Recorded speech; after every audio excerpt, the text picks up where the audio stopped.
when I have looked at, or I find myself looking at a General Motors or a Horsehead or the company in Argentina, the real estate. Sure, So, Cresud. so what? So that what happens in my mind, which you understand very well, is that I have this rising sense of nausea. So I'll be looking at GM, and I'm thinking of the bankruptcy, and I might even mention it to a friend, and they'll say, "Are you nuts? This thing just went bankrupt." And my sense is that you don't have, it can have so much hair on it. You don't have that rising sense of nausea. You actually have a rising sense of excitement, even as all of this hair comes out. And you need to overcome a huge amount of resistance just to want to start reading it. I mean, who would want to start reading the agreement, which I think you did, between the unions and the automobile company to see what's actually in it? Mm-hmm. So my reaction would be, oh my God, I'm going to read what's in the union. Now, there was that helpful book, but you just going to that rising sense of nausea, you don't have it, do you? Well, actually, maybe this is wiring, but I actually do not find it exciting to look at Nestle or a Procter and Gamble at 17 times earnings. In fact, usually it just doesn't do it for you. So usually, and I think it's a negative. I think it's a negative because the thing is that these great franchises can turn out to be bargains. Just because of the amazing returns they can generate and the amazing growth, and in some cases they can go from being national to international and such. So so I think that, but when I look at global established brands and they're not under distress of any kind, the concern I have is how much money can we really make off this, and what type of insight do I have that is so unique that 17 analysts following it for 17 years don't have it. And so it's not an area that and we miss some. For example, I've been a loyal customer of Amazon for a long time. I've been a loyal customer of Costco for a long time. I've always thought Amazon was an incredible business. And in fact, Amazon's an interesting case to talk about because, there's a different way you could analyze the business. So, Jeff Bezos is one of the all-time probably greatest business managers out there. He's an incredible visionary and leader and CEO and such. And, he's taking Amazon to areas like, if you look at Amazon Web Services. So if you compare Amazon to Walmart, for example, Amazon has lines of business which are outside of retail. Yeah. Like their web services, their hosting businesses and all of that. And he dreams up new businesses for them to go into. He's probably capable of dreaming those up every 3 hours. Okay, so the areas the company can go into is wide open. But even if you look at the range of businesses they are in today, and you look at geographic expansion and just the number of customers they have, Amazon does, I think, 70-80 billion in revenue today. It is probably not outside the realm of reasonable probabilities that 5 or 10 years from now, it could be a few hundred billion. It could be a $400 or $500 billion company. And if you think of Amazon getting to something like 500 billion, and if they put 3 or 4% of that to the bottom line, so they have 4% net margins, if you will. That would be a 15 or 20 billion cash flow producer, one of the best cash flow producers on the planet, if you will. And so what is that worth? And at 500 billion, they may not be maxed out. Just look at the number of countries they operate in. It's a small number of countries.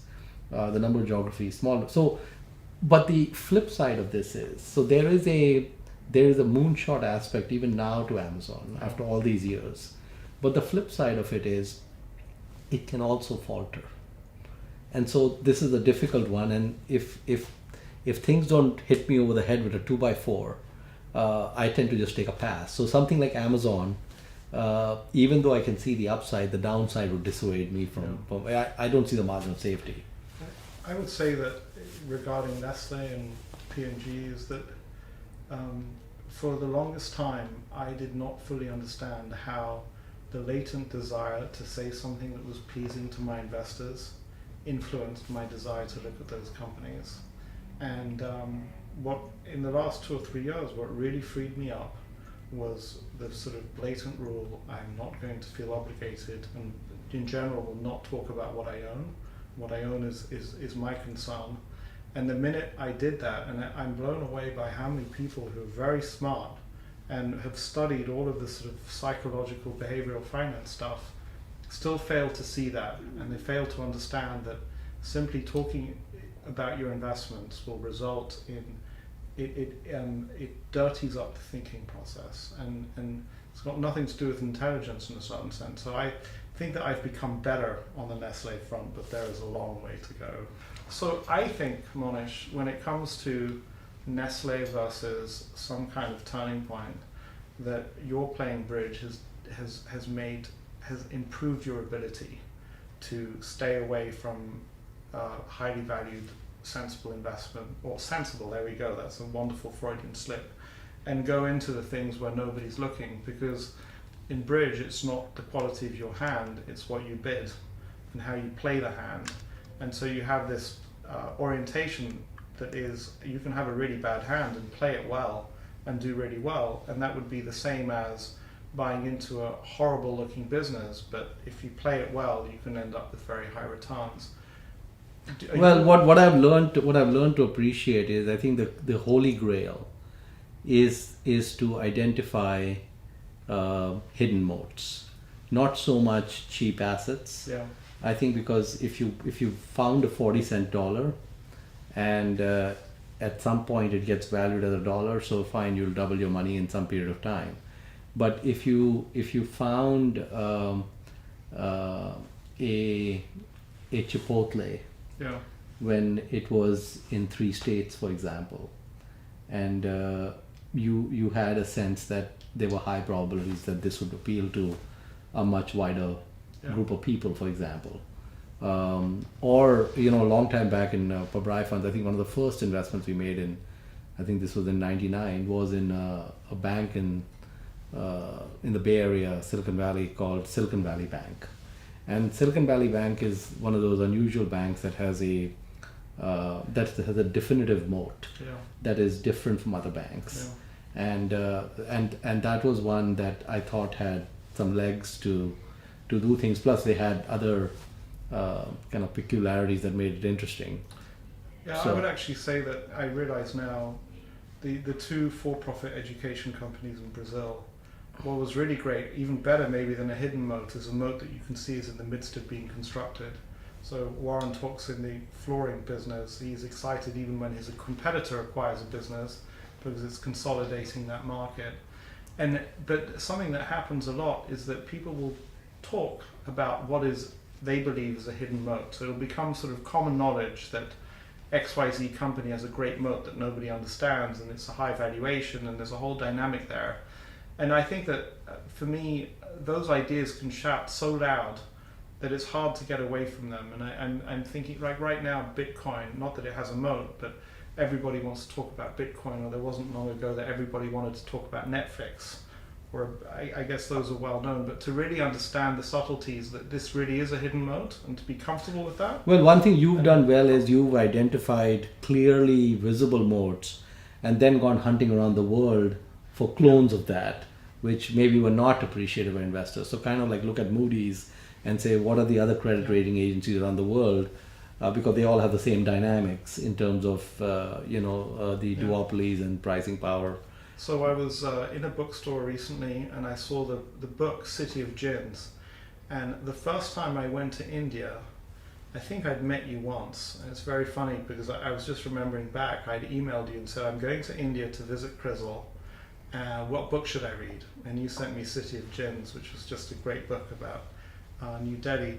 And yeah, that's a relatively straightforward thing to do, and it's paid off really well. But I think that a lot of people are running around the world now. But the same thing, you did the same thing with for-profit education in Brazil, right? So you took for-profit education in the US, and you've looked at it in other parts of the world. Yeah, funnily enough, in for-profit education, it's now a better business outside the US than it is in the US. Right. But there are many ways in which that doesn't work. I mean, there are a number of well-known brands in Africa where it's just too highly valued, and there are wonderful Guinness and other brands that you could go and buy in Africa, but you're just paying a very, very high amount of money for them. And actually, it's something I haven't done for a year or two. Maybe I should go and well, the same thing's happened in India. The Indian subsidiaries of dominant multinational brands, kind of like the Indian subsidiary of Procter and Gamble, or the Indian subsidiary of Unilever and such. They're publicly traded in India, and they've actually widely outperformed their parents. Yeah. And with good, and that would have been quite obvious because you would have just seen, just the way Indians using unbranded soap was going to go to branded, and it's still going to keep going to branded, or Indians not having bank accounts is going to go to having bank accounts, and that sort of thing. So many of those things I think are obvious, and if one has some conviction, then one can proceed. Do you think, speaking of India, do you think there's any event that could derail India's sort of emergent growth? Do you think there's something that could happen that could take India? I mean, well, India has already been derailed in terms of its growth for the last at least 3 or 4 years, where it was a 9+% grower, and now it's a sub 5% grower.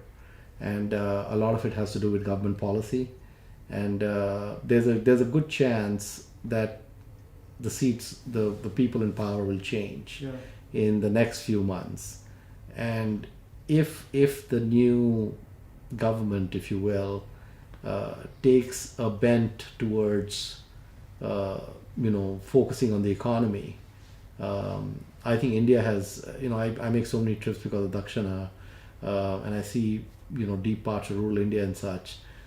There is some intense pent-up energy and intense ability to grow by some margin for a while. So, for example, the Sensex in India is at about 21,000 or something right now. If the government got its act together in 10 years, it would not surprise me to see it at past 100,000, 150,000. So my sense is that there's pretty much nothing. Enough people in India, the middle class is about 70 million people, enough people have tasted the fruits of capitalism that even though India is a dysfunctional place and it's got enormous difficulties, there's nothing that's going to derail India in the way that Egypt was an emerging economy, but in a certain way it's been derailed by their political difficulties. Although, I guess, is there any chance of it being derailed the way Egypt was derailed? I see the odds of, the core principle of democracy going away as being small. In fact, I think the thing is it's the other way around. In fact, even Egypt, you can say, with the rise of social media, etc., it's a path towards democracy. But the path is not straight. So Egypt it's a different country, and I think a better country than it was even 5 years ago. In India, I'm less concerned about democracy. I think that's pretty well embedded. I'm worried about communism and socialism and just sort of people feeling like it's the government that's going to solve problems rather than the private sector. Yeah, I think that we are getting past that because they can see what happens when you take that sort of approach. So I have a question for you on this wonderful table. If you had to choose between the multiple versions, there's 3 different ideas on the table. There's a Swiss cow, there's Ganesha, and there's Charlie Munger. Now, if you had to choose between just one of the three ideas, do you go for the Swiss cow, Ganesha, or Charlie Munger? Well, the Swiss cow is a gift from Guy Spear. So thank you, Guy. That would be an easy decision. We would keep Charlie. Though I like my Ganeshas and I like Lord Ganesh. He's the god of prosperity and he's kind of a cool god. And I'm not religious or anything, but I think he's a fun guy to have around because we like to have prosperity. But the one that has really gotten to me and I really find fascinating is this Shiva Nataranja, creative destruction. And there's a huge amount in your life that has been creative destruction, and I've seen a number of times how you had something in Dakshana where you decided it was a no-go, even though it had good prospects, and you tore it apart. And a number of times in your life, you had a business with hundreds of employees, pulled it out by the roots, put it somewhere else, and hitting the reset button. I think that every time I've hit the reset button, it's been incredible for me, and I've always felt like I did it too late. And maybe I should have a couple of images of Shiva Nataranja there to help me hit the reset button. But I've always found, and it's been surprising to me, but every time I've failed at something, it's led to tremendous growth. And in fact, that failure has, in hindsight, been a blessing. And what I've learned is that we don't learn much from success. We just feel good about ourselves, and we think we're great when we succeed. That's not a bad feeling to have. But I think it's when we fail, and I've found that failure has really been the driver of growth for me. If you look at things like the checklist wouldn't have come out if I hadn't had the big stumble in 2008, 09. Some of these insights we got into commodities, that wouldn't have happened. I think I'm a much better investor today because of a whole bunch of different stumbles, and so I actually have always welcomed failure,